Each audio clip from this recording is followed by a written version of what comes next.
Hi there. I want to talk to you today about one of the most important subjects of success that has ever been discovered in all of human history. Going back over 2,000 years, the smartest men and women who have ever lived have studied the subject of success and happiness in the human condition to try to find out how you can have more of it.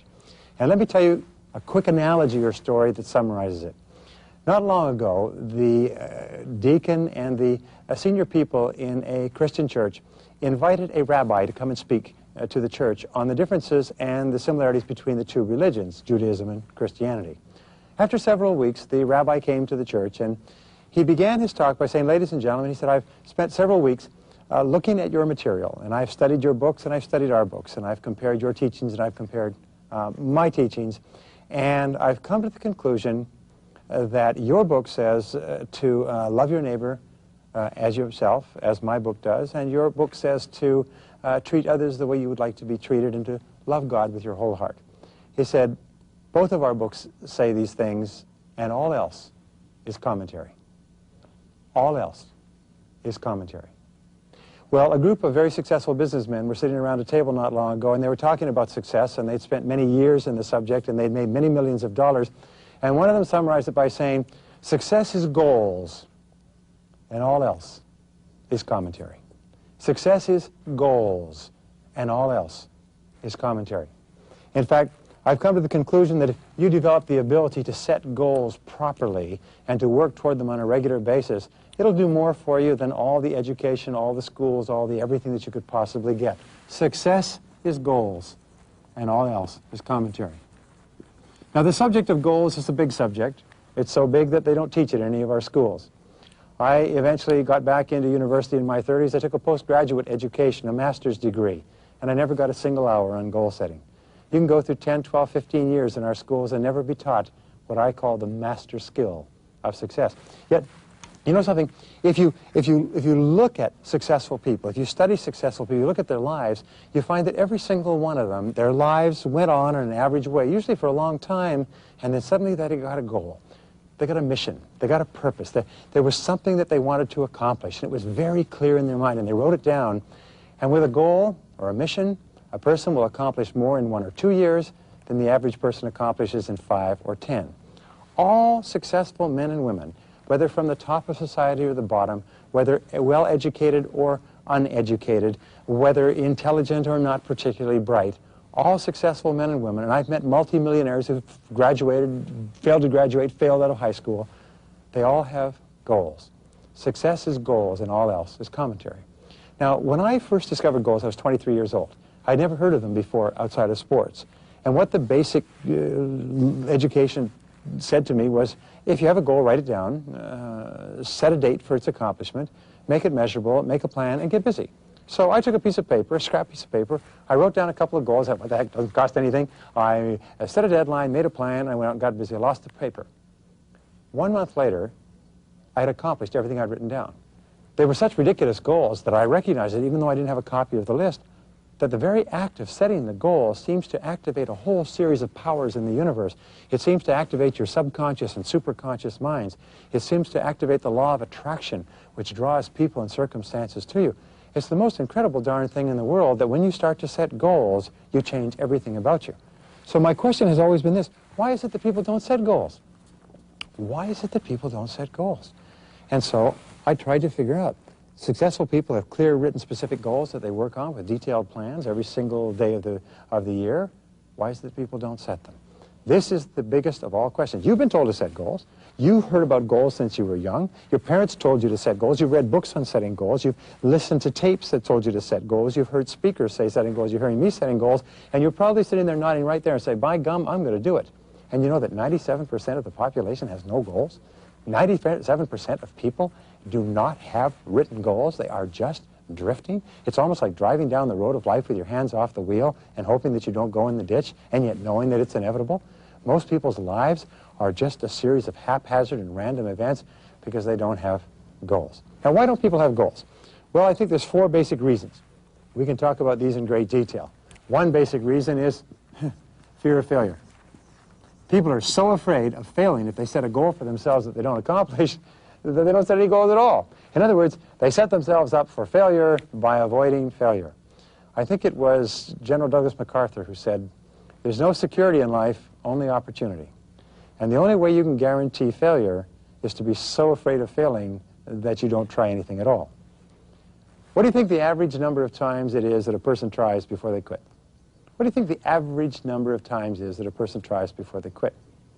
Some people will say 1, 2, 5, 10. I'll tell you how many it is. It's less than 1. Because most people, because of the fear of failure, they quit before they even try. So the second reason is fear of rejection. Fear of rejection is people are so afraid that other people will criticize them if they set a big goal, or they're feared that people will criticize them if they set a goal and don't accomplish it, or they don't set it at all. Now here's the key to the fear of criticism. It's one of the most profound of all fears. And the key is very simple. Don't tell anybody. Don't tell anybody. Keep it to yourself. If you set a goal, write it down quietly, share it with your spouse maybe, but don't tell anybody else. Show people, but don't tell them. That way, if you don't accomplish it, it doesn't matter because nobody knew about it. And what happens if you don't accomplish it, you just set the date back, and you set the date back until eventually you do, and then everybody will turn around and say how lucky you are. But don't tell other people. Now, here's the third reason why people don't set goals. They don't know how. You say, well, that's ridiculous. People don't know how. But here's the biggest mistake that we make. It's something that is so important in life, like goal setting, we think they already know how to do it. And I say to my audiences, I've said this for many years, and I'll say it to you, if you really know how to set goals properly, then you must be very wealthy. You must be a very successful person. Because if you're not a very successful person, if you're not doing extremely well in life, then something's wrong with the way you're setting goals. Because people who become accomplished, skilled goal setters inevitably accomplish an enormous amount in life. So don't ever make the assumption, the false assumption that I already know how, therefore I don't have to learn. The great majority of people haven't been taught, and the great tragedy is that the great majority of people think they already know, so they don't try to learn. And finally, the last reason why people don't set goals is they don't understand the importance of goal setting. If you were raised in a family and you were never told at a young age how important, how vital, how indispensable goal setting is to your success, then you would have grown up without even understanding that goal setting was important. If you were raised in a family where people didn't talk about goals around the family dinner table, where family friends didn't have goals, where the people you went to school with didn't have goals, when you went up to school and the teachers didn't have goals, you could get out of school, as I did, travel, be an adult, move around the world, and never know how important goal setting is. I've met people who started goal setting at 35 and 45 and 55, and they accomplished more in the next couple of years than they'd accomplished in the previous decade. And so can you. And so can you. So, when we talk about goal setting, we'll talk about goal setting in greater detail in later places, but I think that there are 5 steps before goal setting. You know, there's an old Murphy's Law that says, before you do anything, you have to do something else first. And the thing that you have to do first before you do goal setting is you have to sit down and you have to think through who you are and where you're going. So what I want to give you is what I call the 5 steps to goal setting. These are 5 critical parts of your thinking. Step number 1 to goal setting has to do with the fact of change. Change is scary. We're afraid of change. We find that change is like jumping out of an airplane without a parachute. Change is very scary because we don't know how change is going to end up. In fact, if I give you an example, here's you, all right? And here's the road of life. Now, what we know about this road of life is that life is either getting better or getting worse. It's either progressing or regressing. It's either improving or deteriorating. We know that life never goes on like this for any period of time. Why is it then that people fear change? Obvious answer. The obvious answer is they're afraid that they're going to be worse off. Oops, and that should be a negative sign, actually. They're afraid they're going to be worse off after change than they were before change. Nobody's afraid of change if what it means is that you're going to win $1 million in the lottery. Nobody's afraid of change if you're going to be better off afterwards. The reason we're afraid of change is because we're afraid it's going to lead to our being worse off. We're going to lose our job, lose our career, lose our money, lose our relationship, and so on. So what do goals do? Rule number 1. Goals enable you to control the direction of change. Now, as we said before, feeling out of control, feeling that your life and well-being, feeling that your financial independence and your happiness is controlled by other people and other circumstances will cause you to feel angry and frustrated. You'll be uneasy and tense and anxious. You'll eat too much and drink too much, and you won't sleep well, and sometimes you'll get ill. In fact, what we know is this, is the number one requirement, the number one desire of all working people is to feel in control of their work life, is to feel in control of their career, is to feel in control of their future in their work. In fact, most of the stresses and difficulties that we experience at work are when we feel out of control. We're controlled by a boss, we're controlled by customers, we're controlled by coworkers, we're controlled by problems, and so on. So control is a critical factor, and the wonderful thing is this, is that when you set goals, it enables you to control the direction of change, to put your hands on the wheel and make sure that life is changing in a direction that is self-determined rather than a direction that is random or haphazard. Now here's the second key step with regard to goal setting, and we call it the acres of diamonds concept. Now the acres of diamonds concept is something that many people have heard about. Acres of Diamonds is the title of a talk that was written by a man named Russell Conwell. Russell Conwell wrote this talk many years ago and gave it more than 5,000 times. And it was an interesting talk. This talk was about an old African farmer who heard of people who'd gone off into Africa and discovered diamond mines and become fabulously wealthy. So he sold his farm, went off into Africa with a caravan looking for diamonds. What happened was, after 10, 12 years, he spent all his money, he was deserted by everybody, and in despair he threw himself in the ocean and drowned. Meanwhile, back on his farm, the farm that he had sold, one day the new farmer was out watering a mule that was in a stream that ran across the land, and he found a stone and took it in the house. And some months later, a trader who came along the caravan route stopped to spend the night and noticed the stone and said, "Oh my heavens, is the old farmer back?" He said, "No." He said, "Well, that's a diamond. That's a diamond of fabulous value." He said, "No, that's not a diamond. That's just a rock I found on the land." He said, "No, no, that's a diamond. It's a diamond in its rough form." He said, "Show me where it is. Show me where you found it." So they went back out and they looked and they found another. And then another, and then another. And you know what they found? That they found the farm was covered with acres of diamonds. The old farmer had gone off looking for wealth without ever looking under his own feet. And here's the key. The whole acres of diamonds concept says this, is that the great opportunities that you're looking for, the great possibilities, the great areas of breakthrough usually lie under your own feet. They lie under your own feet.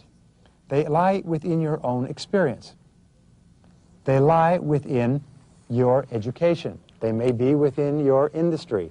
They may be in your area of interest. They may be in something that you're doing right now. They may be in something that you've done before. They may be in people and contacts that you have, but they always come disguised as hard work. The reason people go off and they chop and change and look for something else is because they don't realize that a diamond in its rough form just looks like a piece of stone. You've heard the old saying that a diamond is just a lump of coal that made good under pressure. Well, diamonds, opportunities come in work clothes. They come disguised as hard work. So the starting point of you achieving your goals is to look under your own feet and say, what is it in my world? What is it in my experience? What is it in my background, my knowledge, my areas of competence? What is it in my industry?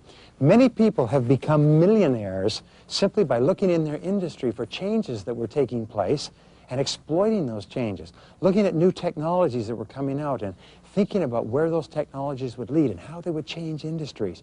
And then they've gotten to the front of the line with new ideas. So look under your own feet right now, right where you are. Your greatest opportunity could be right in what you're doing at this moment. Now, the third concept with regard to goal setting, the third step, is what we call the area of excellence. Now, area of excellence is one of the most important things I've ever found as a success concept. It says this. Maybe I can draw it over here. It says that if you take skills and talents and abilities, yours and my skills and abilities sort of range around an average. We call it a norm.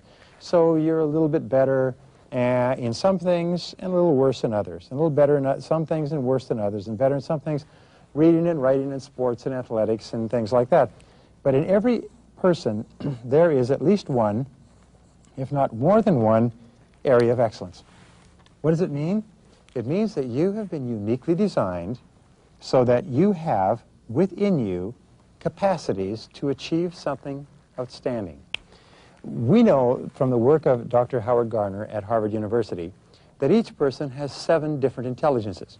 We also know that in school you are only tested for mathematical and verbal, but there's 5 more. There's visuospatial intelligence, there is interpersonal intelligence, there's intrapersonal intelligence, musical intelligence, physical intelligence. There's even a couple more called artistic intelligence and even practical or street smart intelligence. What we've discovered is this, is that every person has the ability to function at exceptional levels in one of their intelligences. That means that you have within you the capacity right now to perform at an extraordinary level in some area that is just right for you. It means that no matter what you've accomplished in your life up to now, you have an area of excellence that if you can discover it and exploit it, if you can find the acres of diamonds in your own life and experience and your own talents and abilities and mine them, you can accomplish extraordinary things. How do we know this is true? It's because whenever we see a person who is doing extremely well in their life, we find a person who has accidentally or deliberately found their acres of diamonds combined with their area of excellence. You can tell if it's your area of excellence for a very simple reason. It's because you love to do it. You love to do it. Here's a question for you, real good question. Imagine you won $1 million in the lottery today, and you went down to pick up your prize, but there was a test question. And the test question is very simple. You had to say, what work would you choose to do? How would you spend your life? Not on vacation, you couldn't retire. You had to do something with that $1 million. If you had $1 million, if you had all the time and money in the world, if you could choose tax-free, whatever you could do, what would you like to do? What would you want to do? What work would it be? What would you want to get into? What activities would you like to do? You see, we are always attracted to our area of excellence. In fact, there's 3 critical words with regard to your area of excellence that will help you discover it. First of all is interest. It'll have to do with something that you're interested in, something that you like to talk about and read about and hear about and learn about and listen to tapes about. So what sort of things interest you? In fact, we've found that between the ages of 7 and 14 years, you will usually find yourself preoccupied with what turns out to be your area of excellence and your acres of diamonds in your adult life. What does that mean? So think back to what you really like to do between the ages of 7 and 14. Ask your mother, ask your father, ask your siblings and see if they can help you, because that will give you sometimes a very good indication of what it is you could be doing now. You should also ask yourself what sort of activities hold your attention. You'll find that your area of excellence is always an area that holds your attention. And the third word is the word absorption. What absorbs you? When you're doing it, you lose track of time. As we say, when you are involved in your area of excellence, when you're doing what you are uniquely suited to do, when you are doing what you are uniquely put on this earth to do, time will stand still. You'll lose track of time. You'll forget to eat. You'll forget to drink. You won't be thirsty. All you'll think about is how much more time can you get to do what you're doing. You know, there's an interesting thing with regard to writing or painting or any form of art. And it is this. We say that the only time that you can be a writer is if you cannot not write. The only time you can be a painter is if you cannot not paint. The only time you can be in any art is if you cannot not do it, no matter what happens. If you're financially successful, that's great, but you cannot not do it, because time stands still. It's your area of greatest love. What is yours? If I give you $1 million right today, what would you do with it? What would you choose to do? That could be an indication of what your area of excellence is. This brings us to the 5th step in goal setting, and the 5th step has to do with balance. And balance is very simple. You have to have balance in life in order to be happy. You know what happens if you have a car and the wheel in your car is out of balance, and it's really out of balance. The car goes... How can you tell if you're out of balance? It's really simple. Your life goes... You have high stress, you're more irritable, you're anxious, you don't sleep well, you eat too much, and so on. Sometimes you get constipation, insomnia. This is all because your life is out of balance. So here's what you need in terms of balance. You need 3 different types of goals. The first type of goal is your career and financial goals. Career and financial. These are the what. These are the what you have to accomplish in life. Your career and financial goals. Very clear, specific, written goals. What are they? Where do you want to be in 3 to 5 years?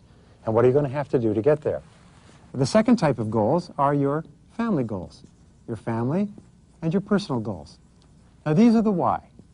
And here's the key. People who are the most successful are the ones who are most clear about the why. And they realize that this is the what to get to the why. They don't get them interchanged and become so preoccupied with the what that they forget the why. So ask yourself this question. Why do you get up in the morning? Why do you go to work? Why do you do what you do? Here's a great question. If you learned today that you only had 6 months to live, how would you spend the rest of your time? What would you do if you learned that you had an incurable illness and only had 6 months to live? Your answer will be with the why. And you must never forget the why, because truly happy and successful people are balanced. They know what the why is. And the third type of goal is personal development. Personal and professional development. Now, what is personal and professional development? It's very simple. This is the how. This is the how. Excuse my writing. How means this is how you achieve the what to accomplish the why. The personal development goals always have to be aimed at how you become more and more competent at achieving the what so that you can achieve the why. And if you're very clear about those 3 areas of goals, you know what happens? Everything just seems to flow properly for you. And number 6, or I'm sorry, this is number 4. This is number 5 with regard to goal setting. Number 5 is your major definite purpose.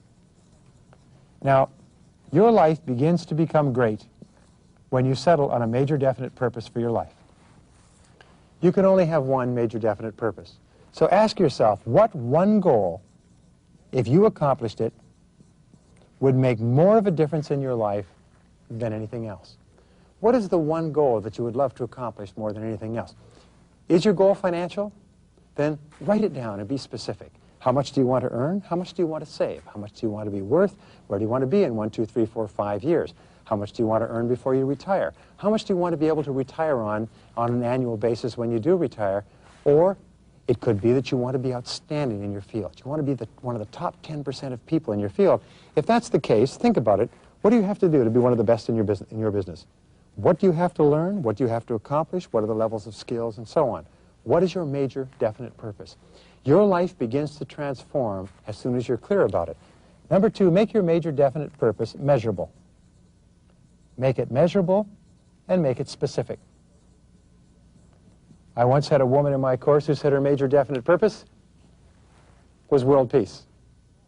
Well, that's just a way of not setting a major definite purpose at all. Your major definite purpose must be something that you can accomplish and that you can measure. Also, make it time-bounded. Set deadlines on it and set sub-deadlines. Someone says, well, if I set a major definite purpose, what if I don't accomplish it? By the goal, or by the deadline. Well, set the deadline back. And what if you don't accomplish it by that deadline? Well, set that deadline back as well. In other words, don't worry about it, but just make sure that if somebody woke you up at 3 o'clock in the morning and asked you what your major definite purpose was, you could tell them as soon as you opened your eyes.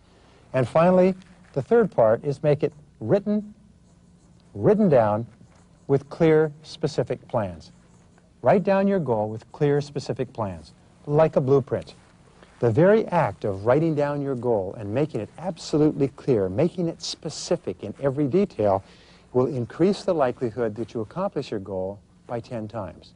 So think of those 5. Number 1 is use goals to control the direction of change and give you a greater sense of control of your life, in your life. Number 2 is to ask yourself what your acres of diamonds could be under your own feet. Number 3 is to ask yourself what your area of excellence might be. Number 4 is to balance your life with personal goals, family goals, and personal development goals. And number 5 is to set a major definite purpose.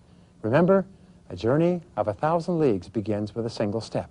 Set your goal and then go for it.